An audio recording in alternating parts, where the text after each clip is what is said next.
Hey guys, Glenn Withers here from APPI, and today I've got my top 5 tips for success in teaching over Zoom or whatever platform you might be using. So let's get through it. Tip number 1, organize your sign-up process. Automate it as best you can.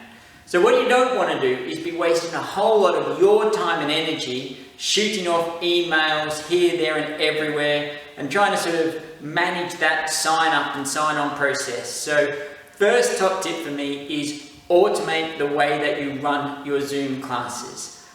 Think of using something like Mindbody Online or whatever other system you want to use, but automate it. And by automating it, spend some time getting it right. You can basically automate all of the email replies here. You can automate your sign up. You can automate your waiver. You can automate your COVID policy. You can then, of course, get your class schedule on and get people booking any time of the day or night. Right? So please go away from them having to contact you, you signing them up, etc.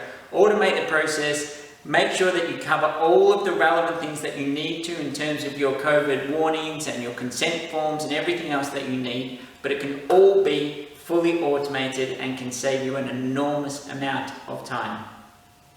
All right, tip number 2, set up your space. Okay, I don't know if you've seen, or even on the BBC News, it's quite interesting, isn't it? You see all these weird backgrounds going in people as they Zoom. And one thing that I just can't understand with Zoom is how people angle the camera straight up their nose all the time. So you're sitting there watching some extremely intelligent person and you're looking straight up their nose the whole time. So think about your setup. Where are you relative to the camera? Where's your space? What do you want your space to say to your clients? We've done a lot of work to make sure that even through the full lockdown period, we had our teachers teaching from home. We wanted to make sure that the environment they were teaching from was as professional as possible. So have a think, what do you want your background to say about you? Do you want to say, hey, this is my living room and look at all the stuff everywhere? Or do you want to try and give it as much of a studio feel as you can? So really think about where you're setting up to deliver your Zoom classes. What's in your background? How do you want to get that across? Do you want to put some banners, some signs there to promote your business throughout your class? Do you want to have it very sparse and very blank so there's no conflict into what people are looking at as they do the class with you?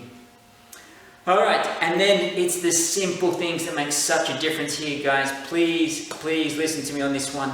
Lighting. Think about your lighting. You can invest in some very simple, non-expensive lights to just help give you a much more professional look in the way that you deliver your classes via your online services. So simple lighting setups, and even things like, where is the daylight coming from? Is the daylight coming from behind you, which might make you really dark and be quite off-putting for the people that are watching you? So try and get your setup where you've got that light from behind the camera and whatever additional lights that you might need. And then the 4th tip here, sound. Okay, look at investing in a simple microphone setup like I'm using here. If not, you can even, if you're doing it off your phone, some of you might just be utilizing your phones. Think about the AirPods, which can just encourage that nice crisper sound. Of course, you've got to make sure they don't fall out as you're delivering your class, which doesn't look like such a good move either. But there's many different microphone setups, and you'll see people using different sort of things as well. But lighting, sound, setup, really simple things that can give you a much more professional look into the way that you deliver your classes. Okay? And then the 5th point here, and probably a huge one, that's probably just to become aware of your teaching focus. You're not teaching sort of a group of people, so you're going to be a lot sort of more stationary in the way that you deliver your class so people can see you all the time. But if you can give your people in your class some tips and really focus on them a little bit through the class, they feel much more connected to you.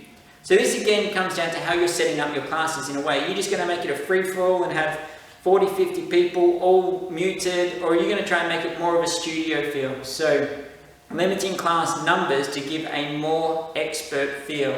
So delivering your exercises and then up to the camera a little bit, hey Shelley, that's great, I can see that, Ben, let's get that knee above the hip a little bit more. Whatever it can be, those little pieces of sort of advice to your clients so they feel you're looking at them and you're giving that teaching expertise to the camera as well. It's amazing how much you can deliver through this online platform and really make it as personal as you can.